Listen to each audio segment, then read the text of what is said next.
Welcome to another episode of the Hoopsfix Podcast with me, your host Sam, Nita, full-time British basketball advocate. There was, of course, some pretty big news this week as the Great Britain senior men qualified for EuroBasket 2022. After two huge victories at the weekend over Germany, courtesy of Luke Nelson's game winner at the buzzer, and then France on Monday. Actually, they qualified before that game, but let's not give a chance. Let's not ignore a chance to celebrate a victory when we've got one. So yeah, I thought it would be a great opportunity to bring Marc Steutel onto the show, who has been the acting head coach over the course of the last year, over the course of the three windows for this qualifying campaign, to talk about the experience. Of course, he was thrust into the spotlight when head coach Nate Reinking was not available, and so he's kind of been at the helm for the entire campaign. And what a campaign it's been. A lot of standout memories. Like I just said, the Luke Nelson game winner, the turnaround victory over France after suffering a heavy defeat in the first contest. And of course, that memorable home game in Newcastle against Germany in February last year. So it was awesome to kind of bring him on, talk about the experience for him, being put in that situation, which I don't think is easy for anybody. And then kind of the roles different guys had on the team and sort of how that's been, and the sort of the coaching, the environment, the challenges. So yeah, it was a really enjoyable conversation. I think provided much greater insight into kind of what the national team program goes through and sort of their journey to EuroBasket 2022. So I think you'll enjoy the conversation as much as I did. Me and Marc go back. He's been on the scene longer than I've been on the scene, but he was at the helm of Northumbria when I first started sort of filming basketball. So it was awesome to kind of get a chance to catch up like this. We are going to do a part 2 at some point where we kind of talk more about his domestic career and the history of his involvement with basketball. But this was very much, it was 100% exclusively GB focused, because I felt like that was more timely at the moment, and this was kind of what I wanted to discuss. So that's what we did. As always, please take 2 seconds to check out our Patreon account, patreon.com/hoopsfix, patreon.com/HOOPSFIX.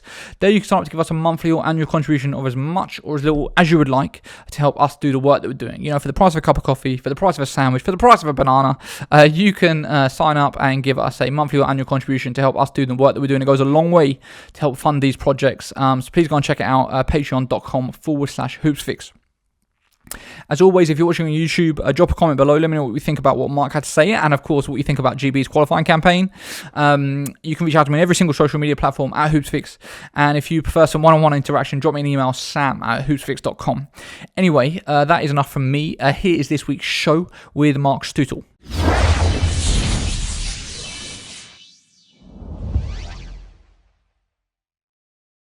Marc, welcome to the show. Thanks for having me, Sam. Well, first of all, congratulations on qualification for EuroBasket. Like, obviously a huge weekend. I think that's the obvious place to start. Like, when you look over the last sort of year, you've been at the helm of the squad and the sort of the journey you've been on. What would you say about qualifying for EuroBasket and sort of what it means for you and the team?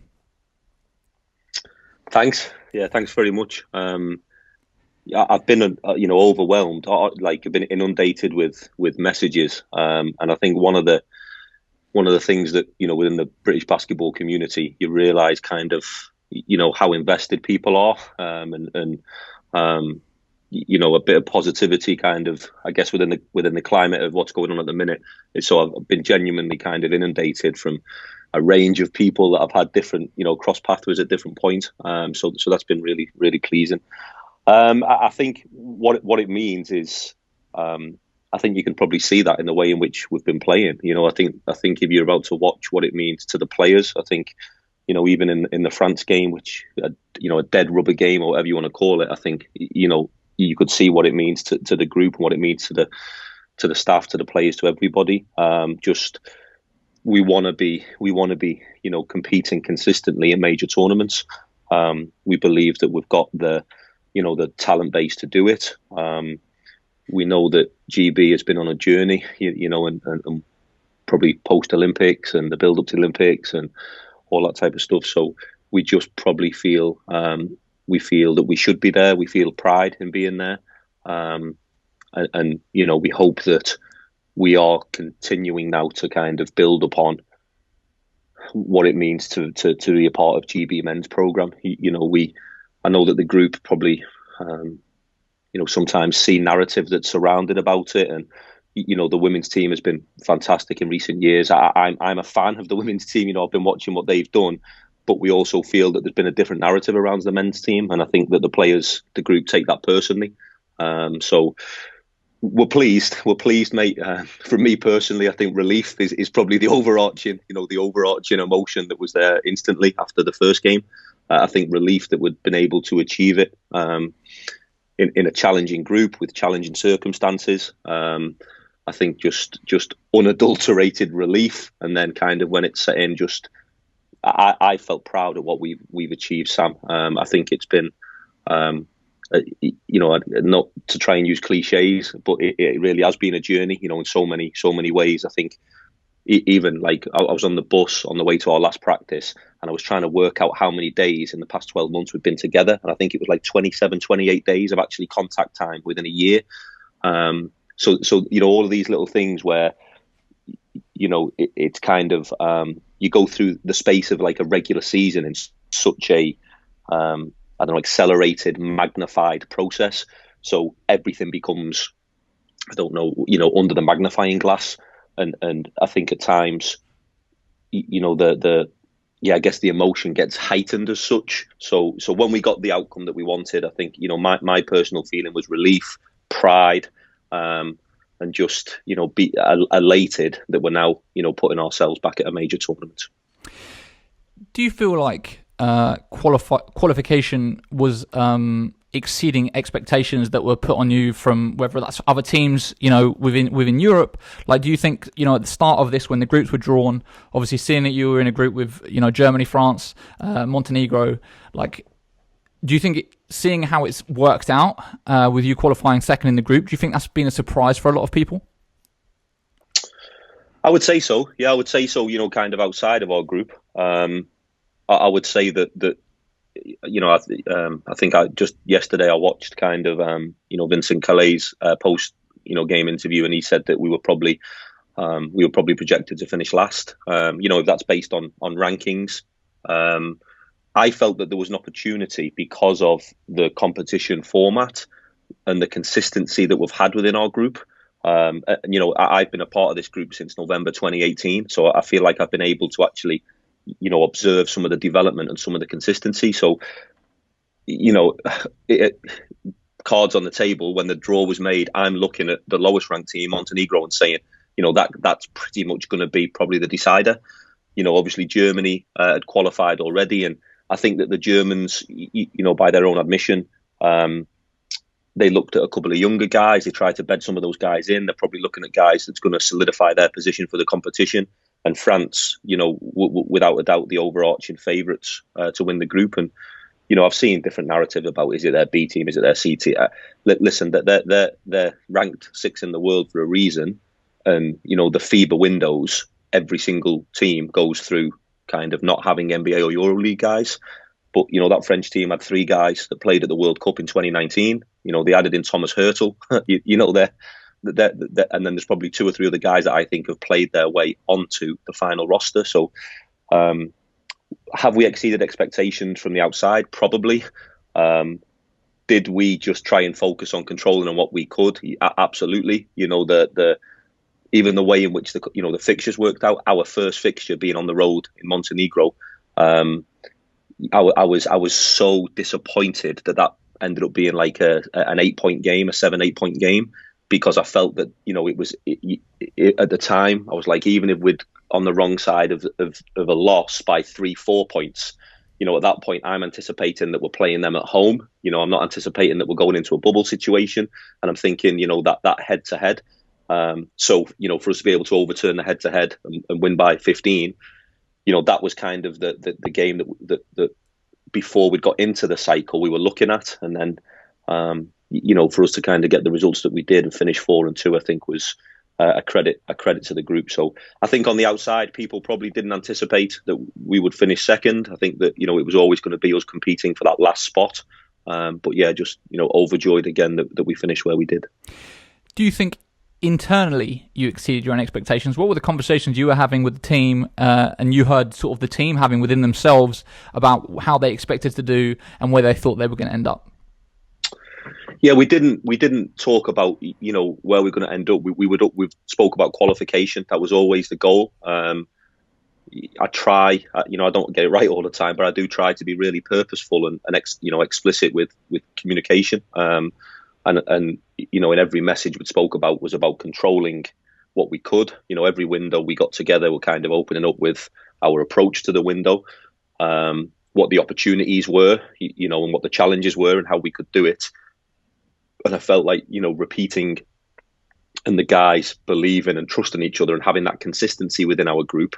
I think you had 6 guys who played 6 games, somewhere around there. Probably had 8 guys who played 4 games. So, we didn't really talk about, final placing or we wanted to secure qualification. That was the goal. And that was always kind of the message within each window.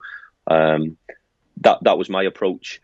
Again, it's amazing. I'm fascinated with this within coaching about, a coach's perception and players' perception. Sometimes I think that is, trying to align those two things can be either, really facilitative or it can hinder the groups. So, I was always kind of, feeding off the group as such, but the group were absolutely locked in, throughout every moment. I've probably got 1,000,001 different examples of that. No one saw the Novi before the French game, looking me dead in the eye and telling me like, we're going to win, coach. And the final buzzer goes and he turns around and he's like, I told you, and I just think that's probably representative of the belief within the group, I think. So, yeah. Do you think the players have, and I don't know whether it's something that you potentially used in team talks and stuff, but whether the players have bought into sort of that underdog mentality and being counted out by everyone and everyone saying, oh, it's GB and the British are crap at basketball and this and that. Like, do you feel like that's something that's sort of allowed them to play with a chip on their shoulder a little bit?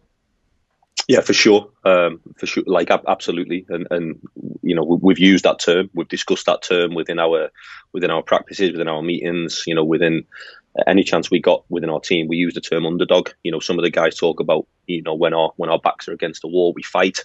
I think understanding, what British players go through to get to where they are, I'm not saying that other countries don't have, similarities, but I know that, I love the British game. I have unadulterated belief in the British game, the potential that's inherent within it.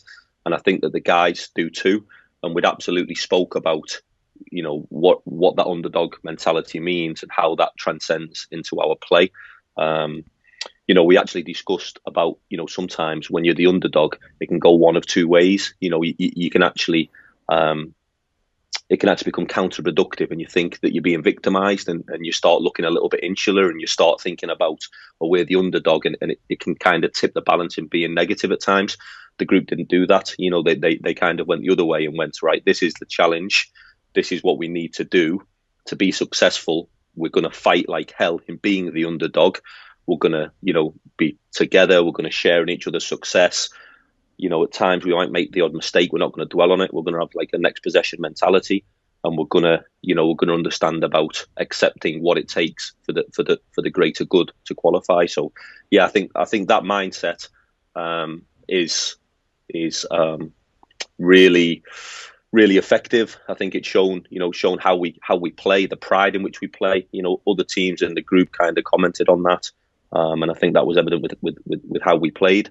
And I think the challenge for us now is to continue to develop and at some point maybe it be expectations, not just within our group, but externally, expectations that, Great Britain are a staple at major tournaments. And I think that's kind of, where we want to get to in the long run.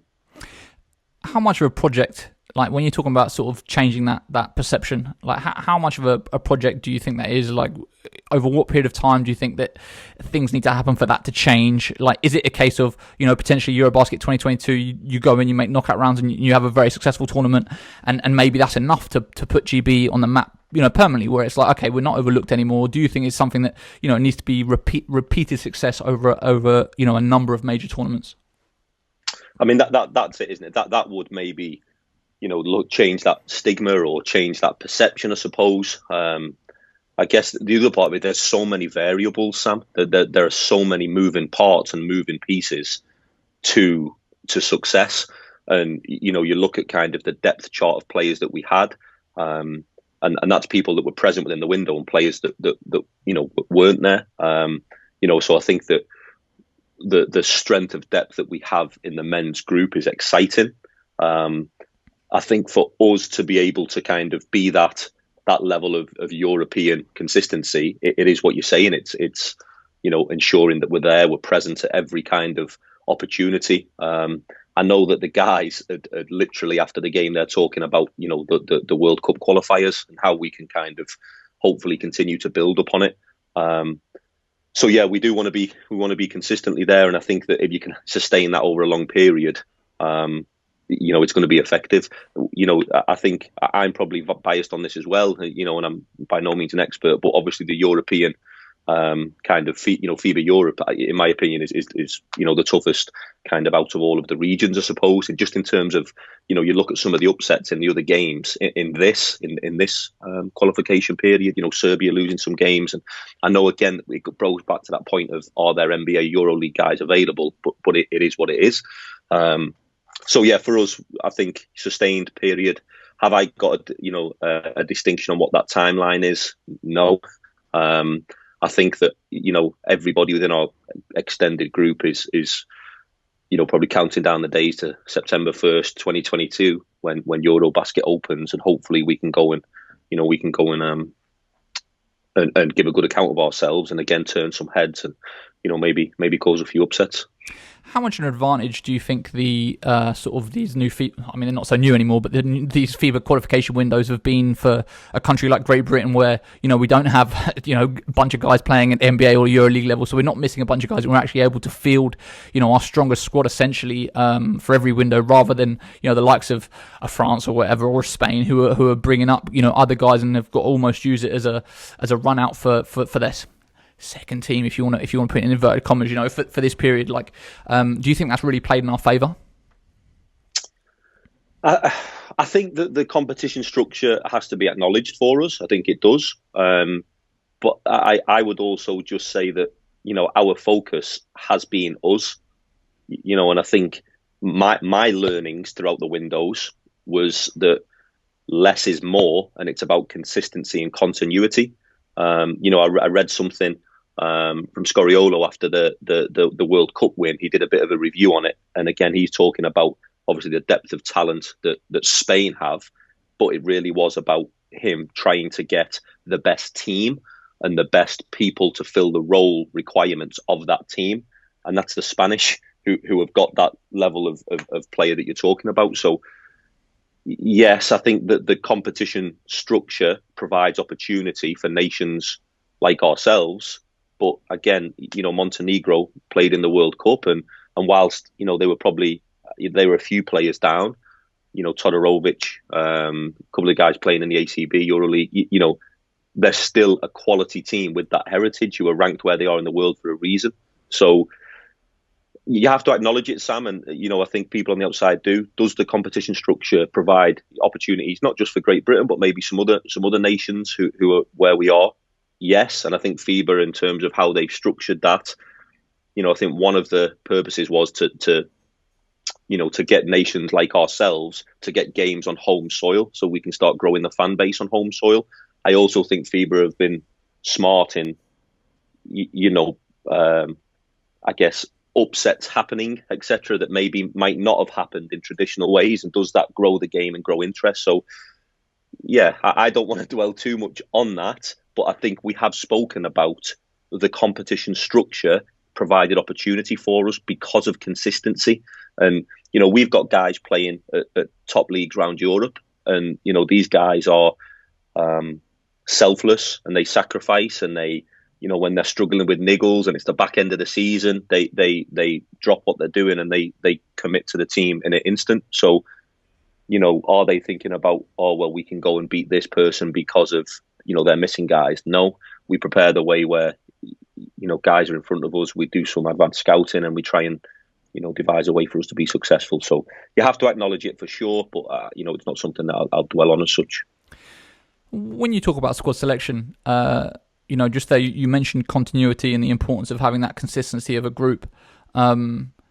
Does that factor in terms of thinking about not just the window that you're selecting for, but actually, are the players that are saying that they're available this window, are they going to be available for the next window and potentially the window after that? And the ones that are potentially available for all three are the ones that are then going to possibly be prioritised, even though maybe there's a more talented player that's available only for one specific window. Like, how do you kind of weigh that up? Yeah, I think that's $1 million question. I do, and I think, I guess, like anything, you try and learn through experience. And we have a group of coaches that and performance analysts that kind of weigh all of these ideas up. That you try and get the balance of consistency window to window. I think one of the most challenging things that I find within the windows is the opportunity for development as such, particularly when you're looking at maybe some of the younger guys who are, going to be the future.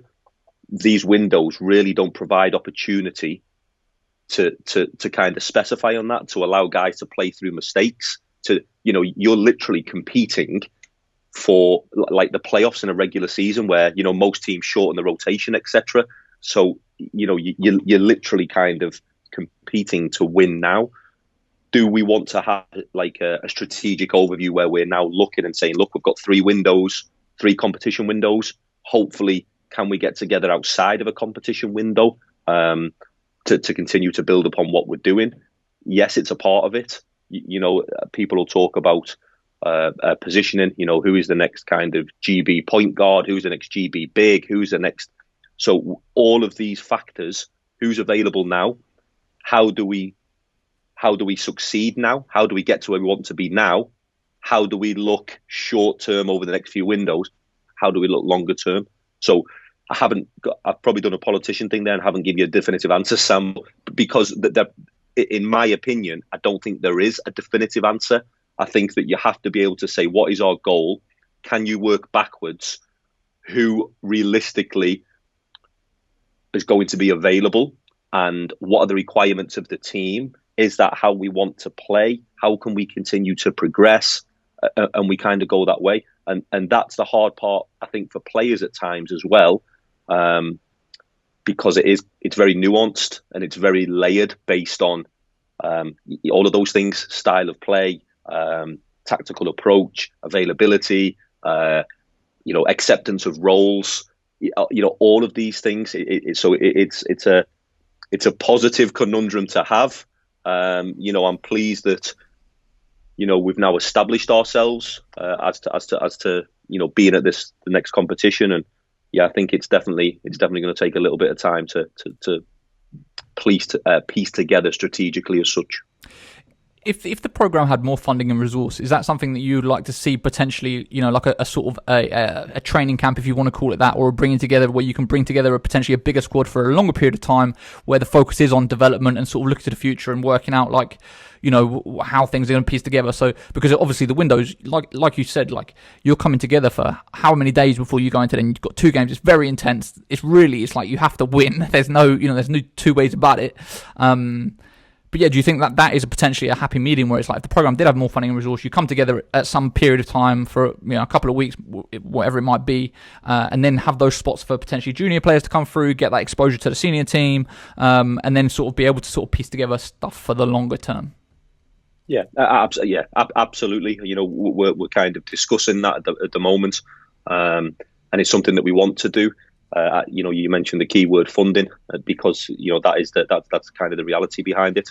I think that there would be significant value in them, and if you go back to the Futures program and you look at some of the people on the Futures program that played Kyle Johnson, he part of the Futures program who played his way onto the Olympics because of that opportunity in that environment. We do watch players, we review players, we have a weekly update, and we've got players playing far and wide, but you still don't know until you kind of can bring them together within the environment that that we want as GB. And there's so much of that. It's not only kind of messages from coaches, but learning from players. Learning from a Miles Hessen. Being around a Dan Clark. Learning from these guys within that environment. I think is critical, because we try to do this. And it's not a ticky. But I mean, Jacob Brown was in the last window. The previous window was Kareem and Cameron. So, we are conscious and purposeful in doing this, but without a doubt that kind of extended period of time when you had, before the shift in the competition windows would usually be summer based, so that you would have maybe that 4, 5, 6 week program where guys are able to kind of compete for spots. When we get into the windows now, and this is just part of kind of being honest, the reality is, these past 6 games, people are not necessarily competing for spots in practice. We're competing to put the best product on the floor, and the coaching staff generally have an idea of rotations, positions, how we're going to try and play to be successful. So, I don't want that to be a negative for players to receive. It's just the reality of the competition. So we definitely need some type of extended program where we can really kind of evaluate, develop, and kind of give guys that opportunity that they're probably desperate for in that environment. Yeah, there's a couple of things there I want to pick up on. One, obviously, just quickly on the young guys that you've brought in. So you mentioned there Jacob Brown, Kareem Queeley, Cameron Hildreth. When you talk about sort of them as potential future GB seniors, as regulars and big part of the rotations and kind of the role they have to play, what would you say about their prospects? How you feel that they've done with you guys in that period? And kind of any thoughts in general about giving them that opportunity? Yeah. I'll probably not talk individually about them, and I'll maybe group the 3 of them together. Although I don't want to be kind of unfair to them. The 3 individual people.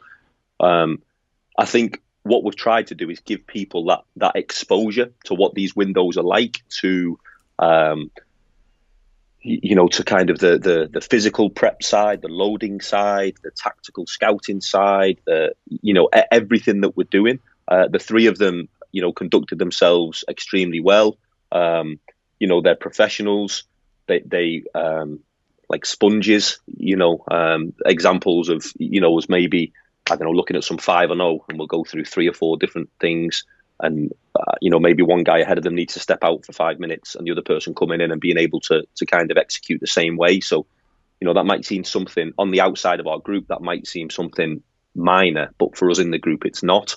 It's really something that's important, particularly in the national team situation where, you're ready to go, because your role, might be you've got 3 minutes here, you've got 4 minutes, and, regardless what you're playing at your club, this is the role that's available to you right now. So, yeah, the 3 of them have been positive. It's been really, really, really exciting to have them in.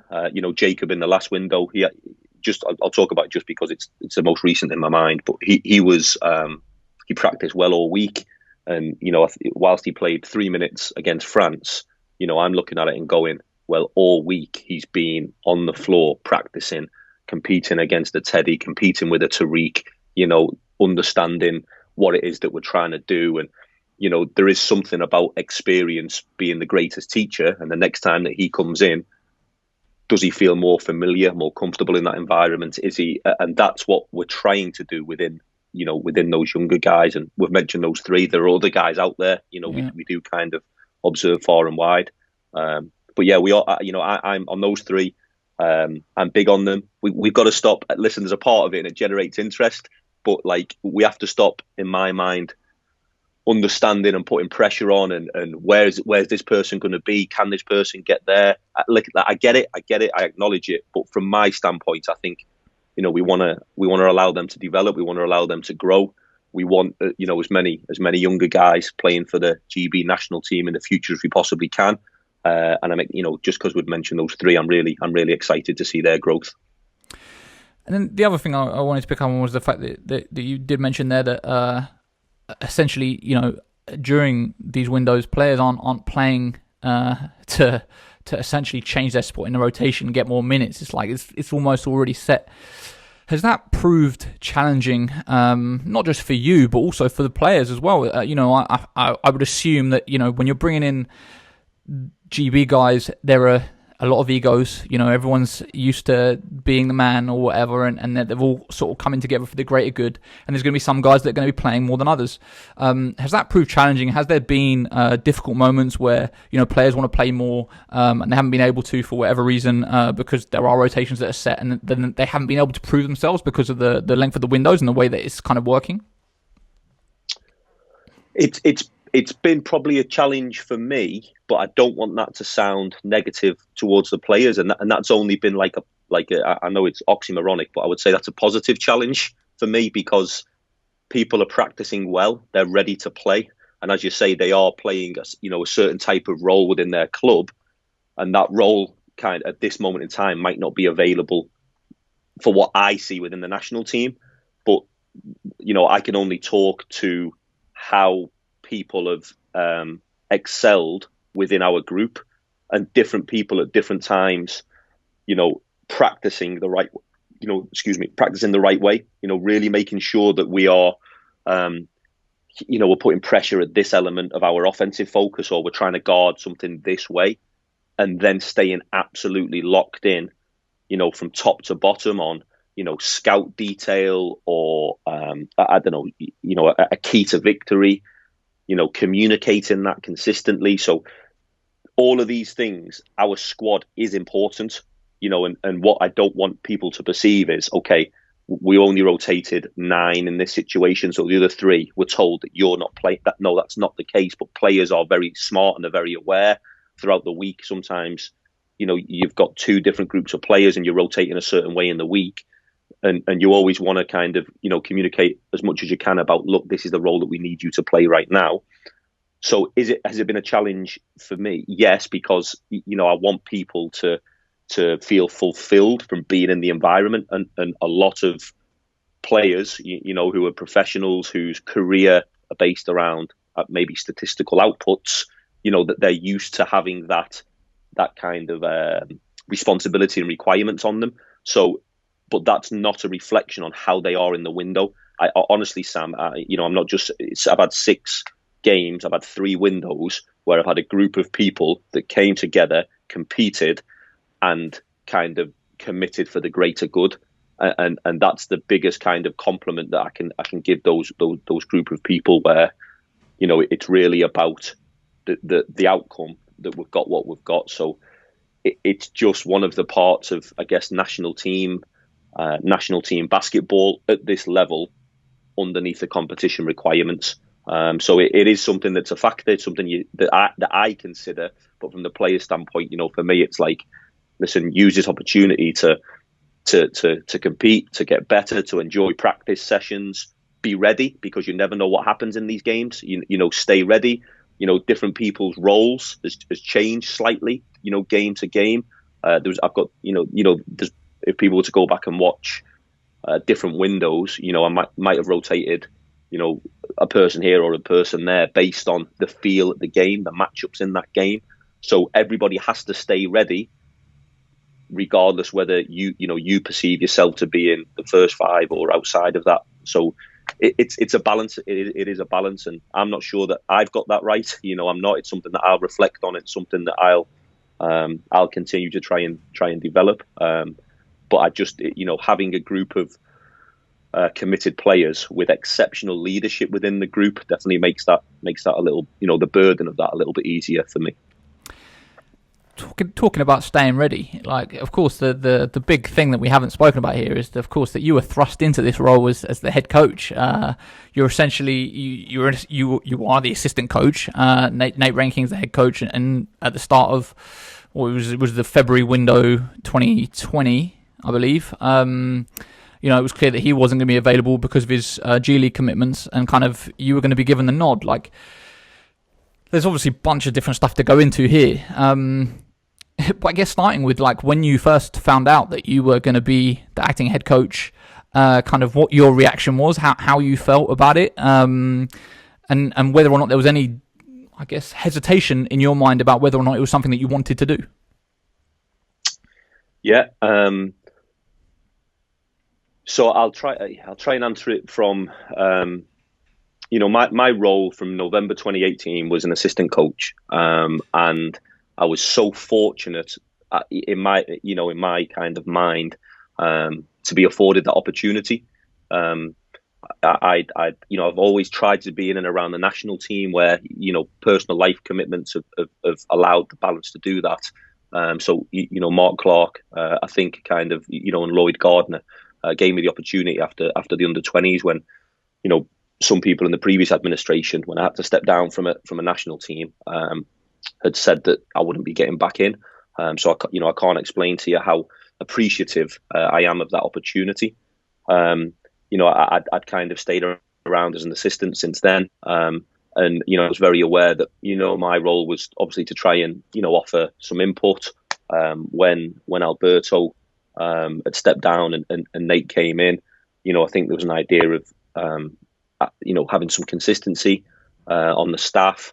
So that's some of that. I worked with Nate. I kind of I loved it. I enjoyed it. Like every coach I've been around, I kind of tried to take a lot from it. The board and Nate had been discussing different kind of opportunities and different, and rightly so, with a program at this level, I think different opportunities or different solutions to Nate not coming in were explored. Was that a coach, another coach? Was it myself? I think different opportunities were explored and collectively, the decision was kind of made for me to see that window through. So when it was presented, I was asked for some time to kind of digest it, because I was fully aware of the level, but I probably wasn't, until you do it and you kind of you go through it. I was aware of the challenge, but being in the hot seat is different. It is. I've joked with a few of the guys at times. Being an assistant coach at this level, I love it. It's the best job in the world because you're working at that level, but you're offering solutions. But maybe you don't carry as much as the burden. And I think Gabe was kind of throwing some digs at me all this past week about maybe wanting to play poker with me because he could see some of the stress in me at times because it is different. But I think bringing it back to point for that first window. I digested it and I felt that if the group were okay with me taking that role for consistency, and there would be like a collective responsibility and leadership throughout the group, then for the consistency reason, I would do it. It's amazing, Sam. Like, I don't care what anyone says. There's different people where there's like a self-preservation thing. Like, there's not that with me because it would have been easier for me to say no and say no. I'll assist and I'll offer some opinion because I'm, at the time, 35-year-old British coach who's only ever coached in Division 1 in England. So I acknowledge all of that. I get all of that. But when I digested it and when I'd spoke to everybody and Nate was offering his support. I kind of said, let's give it a go and see whether we can kind of do it. So yeah, it was, and going into it, I tried to, reach out to Nate. I had a chat with Alberto about his experiences because he went from an assistant to head coach. Nate had been an assistant, head coach. So I tried to kind of reach out and ask what I thought were good questions about what to expect, any advice, this and that. And I think that it's good to do that due diligence, but the reality is until you live it and you experience it, I don't think you can be prepared for it. Yeah, I mean, you put it there a lot more bluntly than I ever would, and there was comments. I did see comments about like what level was Marc ever coached at? Like, how's he the head coach of the Great Britain national team? Like, did you see that? Did you hear that? Were you able to just tune it out, or did that stuff affect you, or sort of doubt your ability in any type of way? Yeah, I saw some of it. I've got multiple kind of WhatsApp groups. Different people here and there, and stuff gets shared. It's amazing, right? Everything's at the touch of your fingers nowadays, right? Yeah. What I have started doing is like throughout the windows, I kind of deactivate my Twitter throughout the windows just because, I kind of like to focus on the job at hand. Sam, I get it. I get it. I think Mark Woods, had asked a few of the questions before the first window directly with me, and I do get it. I would probably ask questions about the level that this person's been at. I get it, and I'm self-aware. It was an opportunity that happened because of the situation. It wasn't something that I tried to manufacture or said, look, give this to me. It was made as it was made. So did it affect me reading stuff and seeing stuff? No, not at all. I guess the learnings throughout the windows at times, might have been the most impactful thing, or I guess, cards on the table. There was probably a training session where I thought, did we maximize what we could have done in that training session?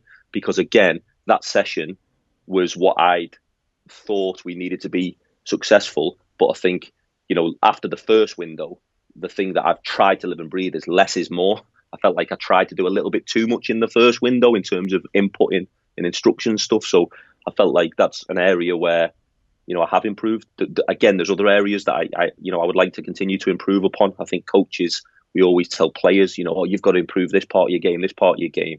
Coaches have to improve consistently. You have to be reflective, and I'll continue to do so. So honestly, reading stuff and seeing stuff, it didn't impact me. It is what it is. I don't particularly care about a lot of stuff. I think the biggest thing for me was, being able to lead a group of people at the level that they're at, in whichever way my approach to doing that was. And I felt that, if I could do that with their support, then hopefully we could be effective. Do you feel like there's any part of you that is sort of vindicated or able to say, up you to all the doubters or whatever after now having secured that qualification, No. No. It's amazing, right? Like it's sport and it's under a magnifying glass. And Sam, I felt the pressure, like I did. I'm not gonna kind of BS anybody. I felt the pressure. If Luke's shot doesn't drop, are people saying, well, he's only ran a zipper and a ball screen.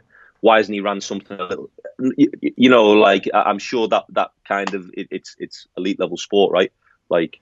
So yeah, I think people are interest in the game is good, right? Interest in the game, people talking about the game, people having opinions on the game. It's, we need to grow the game. It's good. Do you kind of acknowledge criticism from somebody who you wouldn't ask their opinion? If I wouldn't ask someone's opinion about something, do I care about if they criticize? Not really is the answer. So yeah. I'm proud of what the group has done, and I know I sound like a broken record with it, mate. But like that's how I've approached it. That's how I, that's how I believe in leadership. So yeah, anybody who's had an opinion or has an opinion, fair play. All I would say is, until you've walked a mile in another person's shoes, maybe that empathy kind of perspective kicks in. How much did it mean to you when Gabe came out in that press conference and sort of basically went to war for you, had your back after the? I don't think the press conference was after the France game, but it was in reference to the France game, where obviously that was a heavy defeat, and he essentially just said, we've seen all the comments, people making comments about the coaching and this and that, and we as players have got to take responsibility, and essentially, you and the rest of the coaching staff done everything they could, and the responsibility should be on the players, not the coaches. Like, how much did that mean to you to hear, a player of Gabe's stature on the team sort of, coming out publicly and showing that support for you? It was. How did I feel? Can I say that's Gabe? Can I say that's the answer? I've been so fortunate, Sam, to be around, a group of people who've all got just incredible positive attributes in different ways.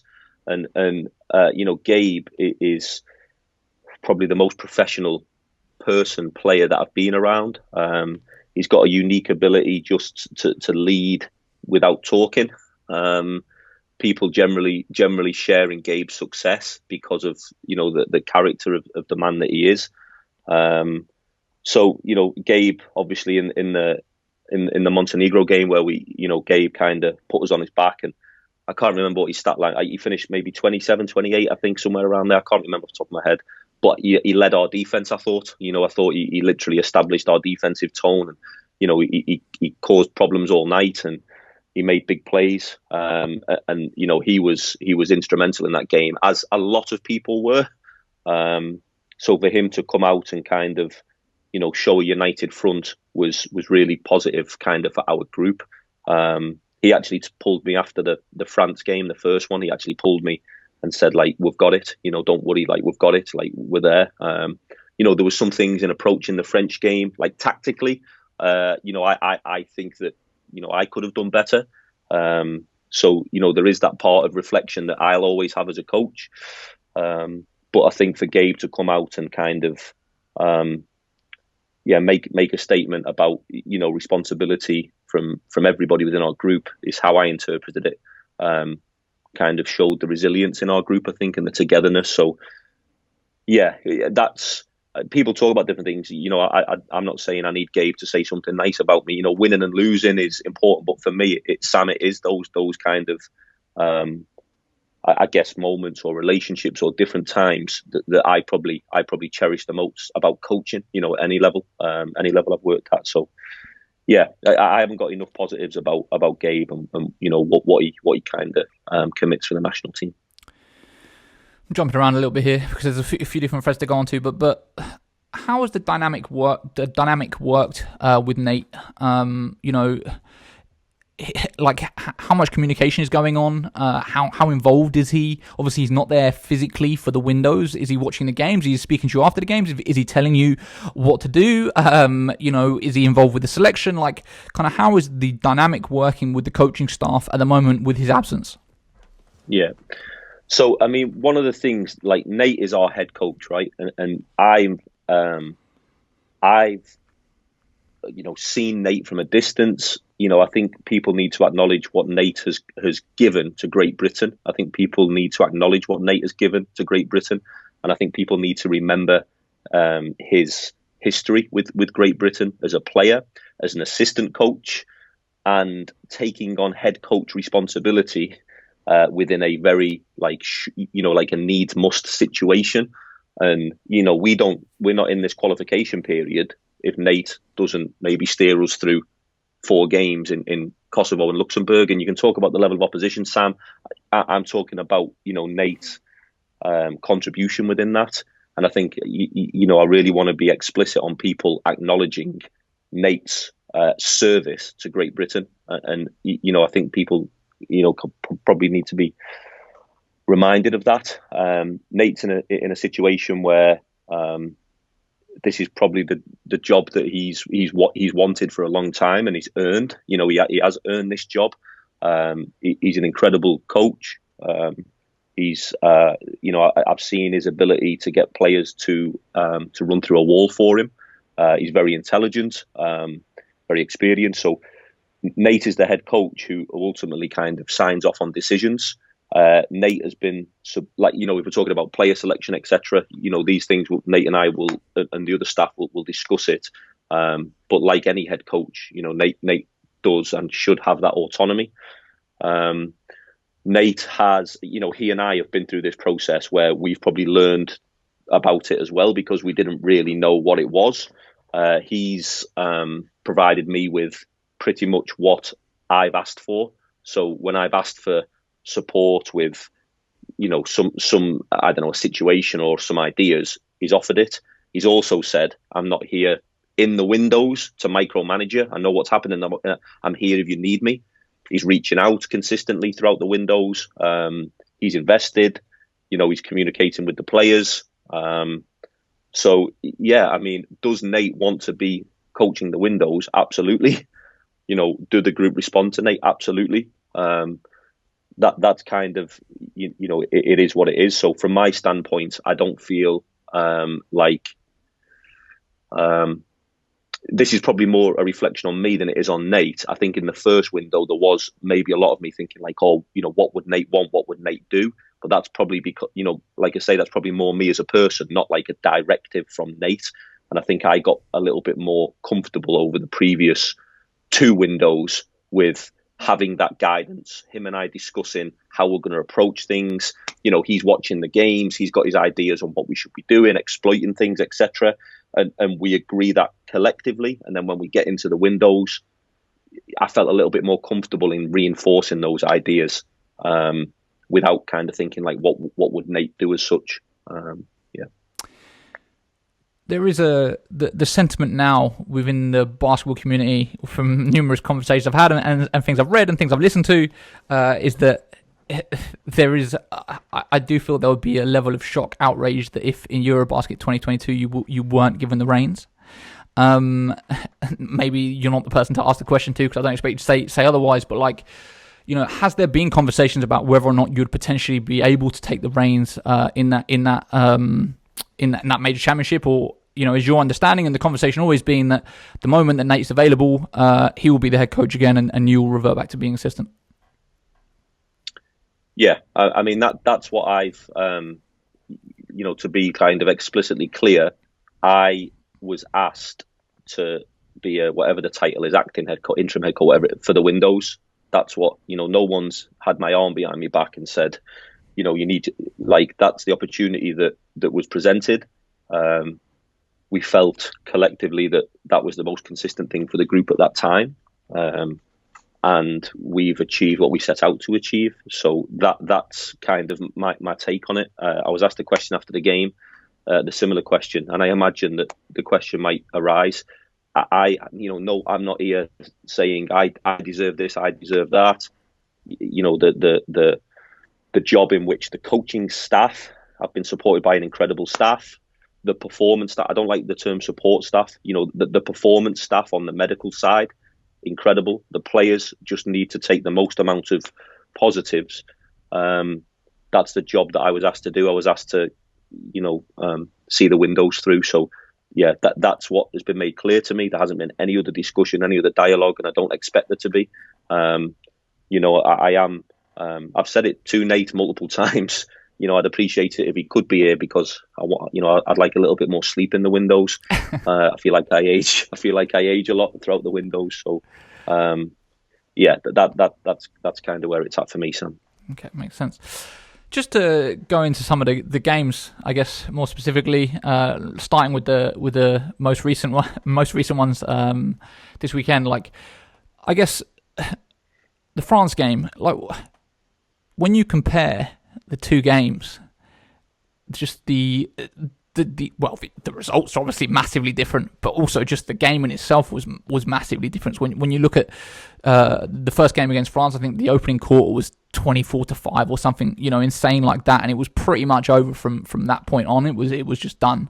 And then this game on Monday, yeah, was it Monday or Sunday? Monday. Yeah. It was only 2 days ago. It was. Obviously it was a completely different outcome, different result, looked like a different team. What do you attribute that change to? What made that difference when, and you've already mentioned it yourself, but essentially France, if anything, you could argue had a stronger squad than they had in that opening game with the addition of Hürtel. But yeah, like, what changed? Like, what allowed you to have that resounding result?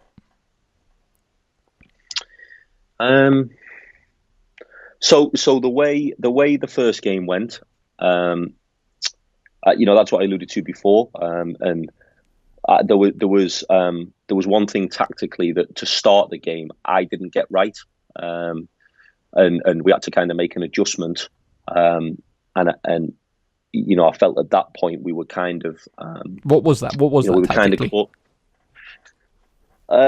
of some defensive schemes, Sam. So we prepared all week, and we were trying to going into that window. I was absolutely focused on us trying to do what we could do against France. But honestly, everything in my mind was us beating Montenegro by plus 9 in that window. And I'd already had a couple of ideas in my head that things that I wanted us to have against Montenegro, but not show against France. So, that was a specific. I was, listen, we're going to do this against France, but not to throw the game, but just for us to do a couple of things where I thought then we could catch Montenegro off surprise. Were we trying to beat France? Absolutely. Were the guys locked in? Absolutely. So there was a couple of things defensively that then didn't really help us, and France exploited early on. And then, we missed a few chippies. The ball didn't go in. Our defense drops a little bit, and it just becomes, we kind of capitulate a little bit. What I will say is, for 30 minutes, I think we won the next three quarters, not by great margins. And you could say that France had already kind of, I guess, put their foot on our necks, etc. But I think that we did, we started to kind of build some rhythm. There was so many things that people probably not aware. Some of the players hadn't played for a while before that. That was their first game in 6 weeks. Kind of some important players at times. There was quite a few different factors. So it was about us trying to get that rhythm. And, in my mind, people are talking about, should I rest this person? I'm like, well, no, I think that we need to keep playing and keep understanding the bigger picture.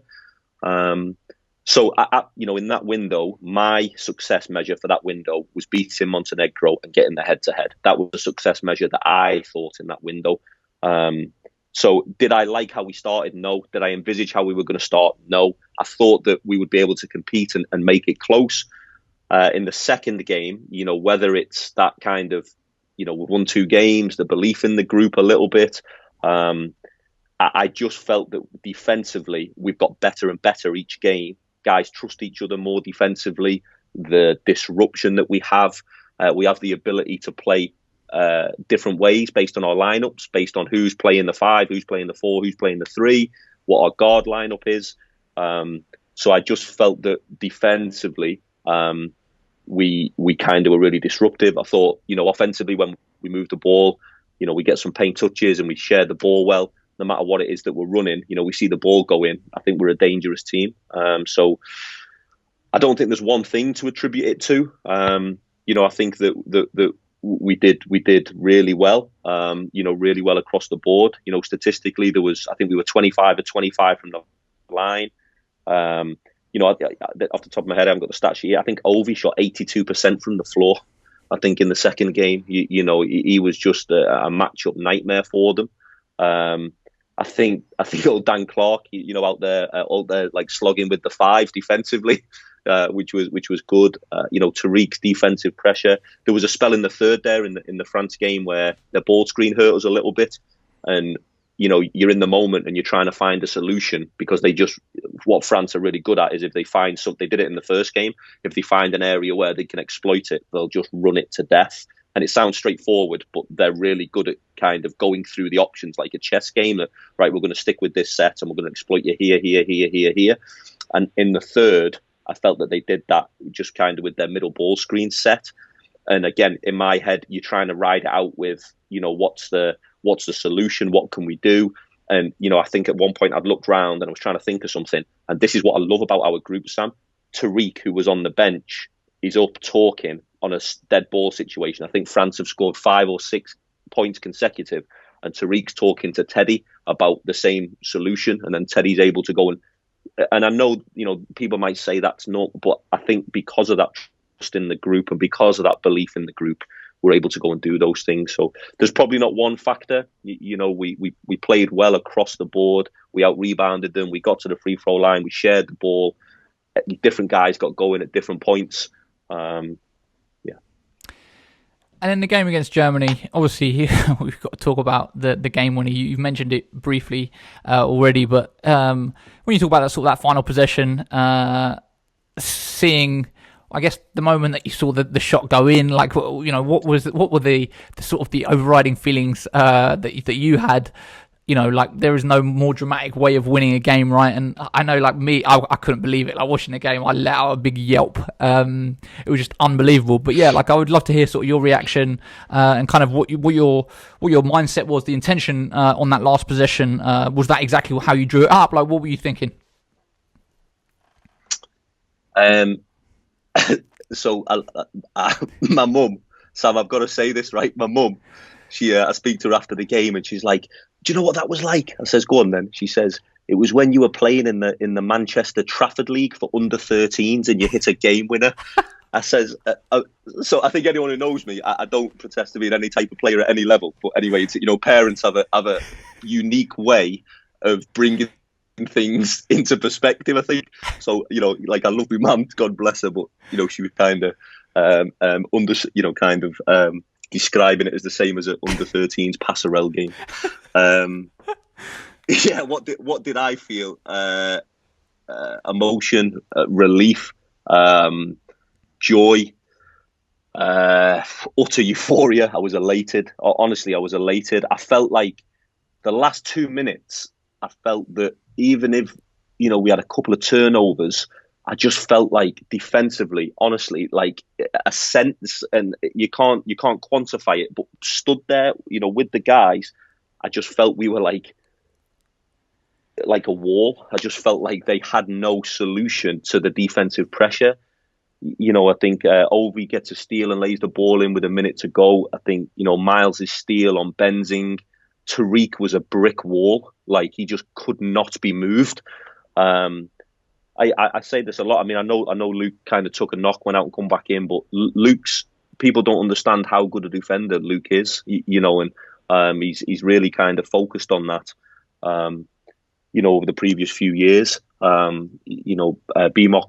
Ben is just an absolute dog defensively, and him being able to kind of, not necessarily at the end of that game, but consistently across what we do. So, yeah, the timeout, we had what I would class as our bigger lineup on the floor, with Gabe as a 5, Ovi as a 4, and Miles as a 3, and Tariq inbounding the ball. So it's weird. It's, when we were practicing in the venue, I always think about which side we're going to be on, because then that obviously impacts which side your timeout is, because you inbound it from that side of the floor. So there was a couple of ideas. I had like 2 ideas in my head, and one of the we'd ran something similar to that. And any coaches and basketball people out there, it's a zipper ball screen, so it's not the most kind of complex of sets. But Luke is really effective getting onto his left hand, and I think sometimes he's tough to try and crowd in the ball screen, and he can get outside. I actually, they were in the bonus, and in my head I thought, he might actually be going. He might actually be going to the free throw line. So I thought that, there's sometimes with the zipper set, it's, people think it's risky, particularly end game, in case you get a deflection and you go in the opposite way. So we had Ovi as a pressure release, and him and Tariq kind of playing either like a fake handoff, if they took the first action away. But, Gabe, again, just, what Gabe put us up initially on the possession before, doing what Gabe does. But he set a great screen for Luke. Luke was able to get open. Ovi timed his cut to get his defender moving. Set a great ball screen. Miles was spacing on the ball side, so they couldn't really help. So all those things are great, but Luke made an incredible play that the guys trusted, and I trusted the ball in Luke's hand at the end. But yeah, it does. It does make me laugh. I kind of, if Luke misses or anything else happens, are people saying, "Oh, well, the set was simple" or whatever it may be. So, but yeah, thankfully, we were able to kind of execute, and Luke was able to make a tough finish. One of the things you mentioned there was that, again, down the stretch there, you felt like you guys defensively were incredible, and I feel like over the years, and this is probably prior to your involvement as well with becoming involved with the coaching staff. It'd be interesting to kind of hear your perception of it, but the perception of not the perception, but one of the things that consistently was happening with the Great Britain senior men's squad is always close but no cigar. It was always these moral victories, whereas like, you just knew, no matter how much it looked like we were about to win, down the stretch, just something would happen and we would just kind of fall apart, and the other team would show their experience, and sort of the veterans would come through or whatever, and we would just fold. And I almost feel like in this window, that has slowly started to change, where it's like, I feel like there's more security. There's a level of like, when we're up, it doesn't feel like it's always at risk, like we're always potentially going to lose. Do you know what I mean? Like, it's getting to the point now where it's like you're coming down the stretch, and you saying that you felt confident, that kind of like it was there. Like, I felt very much the same way, where it's like, I feel like we've kind of got this. Do you know what I mean? We're not going to throw it away. Like, do you feel like that's something that has changed, and whether or not that's something that's potentially been focused on, whether it's with a sports psychologist or whether there's been discussions around the team around it, or just executing down the stretch and ensuring that, when you've got an opportunity to close a game, you're closing the game? Like, yeah, I'll just be interested in kind of hearing your thoughts about it, and sort of the GB squad and how they've approached that sort of end game situations and ensuring that they're pulling out victories. I think what you'd said about that feeling end game, I felt like that, Sam, in the first Montenegro game. I felt like that was and I think I'd discussed it with the guys, not in a way where we could have done this or you should. I think I'd spoke to them in the change room afterwards about that. Felt like a typical GB game, like close but no cigar. We were there and there was 3-4 possessions difference. So I think to that point, at times though, there has been that kind of sense about it. I've done that thing where people say, or not one for cliches, and I try not to be, but trust is built through consistency. That's the only, doing what you say you're going to do, being present, doing those. That's how you build trust. And defensively, I think that we've been able to do that down the stretch. That Montenegro game away, and then the horrendous travel back, delayed practice session in Newcastle because of a bit of a snow. We played Germany, they go on a run, but we were able to get some stops down the stretch and make some shots. And I felt like we started to build upon that and capitalise upon that. And, we've done that. We have, the France first game didn't go well. The next game did. So, yeah, I mean, has that happened previously? Yes. Has there been a purposeful effort in terms of kind of sports psychology? No, I'm not an expert in that. I'm fascinated by it and I read into it, and I actually lecture a little bit in sports psychology. So I am interested in it. I think that it's that consistency and that mindset and what we talk about. And I feel what I'm telling you now, my kind of, privileged position being around the players, they would say the same thing, that they absolutely trust each other defensively and they have an idea of where they're going to be and how they're going to get. And I think, when people talk about, since I've been involved as a national team, I think the fourth assistant on the under-16s back in 2000 something, I've always heard this thing about the British style of play and what is the GB style of play. And I feel that defensively, when we are as disruptive as we were, certainly for parts of that game, but in particular the last few minutes as well, I feel that's how that we kind of feed off each other. So for me, the credit is absolutely on the players. There's a factor of buying in. Any coach in the world can sit down here and talk to you about, or we've generated this defensive scheme, and we need to, we did this and we limited this person. I always find it funny when coaches talk about, the scout was nailed on, or I did a good scout there. I nearly swore. I didn't, but yeah, no BS. That's your job. You should do a good scout. If you're not doing a good scout, you're not doing your job. No, I'm serious. I see you should do a good scout, but doing a good scout and the players going and executing it, that's where the congruence is, and that's where the buy-in and the belief is. So for me, honestly, the players defensively are absolutely locked in, trusting each other, leading each other. So many examples of we can do this here, we can shade here, we can, and yeah, so. Have we turned the corner, Sam? I hope so. But, the next window, if we lose a game, it is what it is. I don't want the narrative to change. We'll keep building and we'll reflect and we'll kind of, we'll keep going that way. But yeah, I do. I think the question is on the money. And I think, as an avid follower, as I was for many years too, I felt like that. And I feel like, if we can kind of continue to grow on that side and continue to develop on that side, I think that we're a solid team defensively. One of the other, obviously, one of the challenging things I was going to say about this window was the fact that, we essentially lost 2 home games because it was moved to a bubble situation.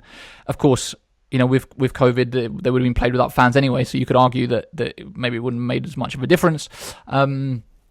But I would just like to kind of talk about playing at home, and obviously that game in Newcastle. For you, obviously personally, I assume it had, it's a real home game. and it ended up being a great game and with an electric atmosphere. And obviously the Eagles have done a great job of sort of ensuring that the stands were filled, and there were sponsors involved and everything else. Like, can you kind of talk about that as an experience, and how it was, and how important you think it is to have these games in front of home fans, to be able to build that connection between the GB team and sort of younger British players and British fans, because again, it's been, in the run up to the Olympics, one of the things all the time was the fact that how many home games we play, next to none. Where now these new windows are giving us that opportunity. Of course, COVID has changed things slightly, but hopefully in the future that's what we're going to start seeing. Is we're going to have these sort of regular home games again, which are going to provide this amazing opportunity to sort of build that relationship. But yeah, I'd just kind of love to hear your thoughts on that game in Newcastle, and how you felt it was as an experience for you personally, and then of course for the team. Yeah. It was amazing for me personally, mate. It was amazing. Like you say, on a Monday night to kind of fill the place out. The people at the Eagles, along with people at British Basketball, had worked really hard to get that game there on a Monday night, in the way in which they did. So all of that stuff was in the build up to it. I honestly wasn't thinking about it as much. Like generally, you kind of focused on the game, but I think there was a moment, back at the hotel after the game, and I was like, I think this will be one to look back on in a few years and say, pretty cool experience to coach, your senior national team in your adopted home city, with my parents there, and I just to win the game the way in which we did, when after we'd lost a tough one on the road, and I think at times, in the past, did we have that resilience in us to kind of bounce back? And I felt that was, not just a big moment because we won. It did keep our qualification kind of hopes alive as such. It really kind of gave us a springboard for the next one. There were so many kind of individual stories within it, within the game as well. And I'm always conscious that, when I say things in this, you miss things out. But, Carl Wheatle gave us a big spark in that game. Ovi was just, facing up their bigs and just really causing them some issues. And I know that, he felt like that game was big for him personally. Luke Nelson, I think that was his arrival onto the scene internationally. DC was on one leg and he hit a couple of shots big down the stretch. Mockford was back in for the national team when he'd been out kind of for a while, and he's fearless, right? So there's all these little kind of subpart. I mean, Andreas and I worked together. Sasha in the window gave us a spot. Sasha was just a breath of fresh air, gave us a spark. Teddy. People don't really talk about Teddy enough, and it drives me insane because Teddy's an elite level point guard, and the record that he's just equaled on Monday, is it 49 caps consecutive off the top of my head? I think it's 49. I mean, that in this day and age, are you kidding me? That is just remarkable. So I mean, and the point I'm getting to with me personally, all of these things were really important, but it does bring that back now where this, in a non-COVID world, the FIBA model of these games being at home will hopefully start to generate that. And, can somebody, have an interaction with a Teddy O after the game? And then, you've got somebody in Newcastle or Liverpool or Birmingham or London or wherever the game is. And it starts to generate that level of interest in our national team, because these guys, I mean, Gabe Olaseni, the level he plays at, and do people aware of him, or is it literally, kind of they're aware of, I don't know, the Manchester Giants big man at the minute because he's in the BBL, and that's I guess a product of all these things. There was the games that kind of got bounced around across. I think there was one at Northumbria back in the day against Macedonia, with Lawal and Pops and those guys, and then there was the Liverpool game as well. So when these games bounced around, does it help generate that interest? Yes, I guess it has to be in conjunction where there's basketball hotspots. And for me, on a selfish standpoint, Newcastle was great. I know that the guys, majority of them being southern, the Midlands lot will shout at me there, like the Birmingham lot, but south of Newcastle. But I think those guys, they would probably want the same thing in London, and to be able to play in front of friends and family. So I think that is a real positive of these FIBA windows, and hopefully over the next 3, we're going to be able to get the opportunity to bring the game back home and hopefully generate some interest that way. So what is next for this GB group? Like, obviously the EuroBasket is 2022, not 2021. Is it World Cup qualifiers in the next window in November? Is there a chance that potentially, we've spoken about it briefly in this, but is there potentially a chance of coming together in the summer of some type of training camp to do the stuff that you're talking about? Is that being discussed, or do you think that the next time we're going to see them come together and in action is going to be in the November window? So the next kind of competition it's November, February and June, which is the 3 World Cup windows. And then that's the EuroBasket year as well. So we hope for this summer. We are like the board are kind of looking at it, and I don't want to commit to it because it's not final there. But it's something that we really are trying, Sam. We want to do it. Everyone is really pulling in the right direction to do it. I don't know if that would include all of our current guys, some of the senior guys. There's different ideas on, how we make that impactful, the most impactful that we can for the program. We've still got a long list of players that we're tracking. We're always kind of looking for, for the most, the best available players to represent as we can. So hopefully we can get together in the summer, but, we probably need to pull the trigger on that sooner rather than later when you look at, availability and all these types of things. So we'll have to wait and see, but that's definitely one of the ideas before the three World Cup qualifying windows.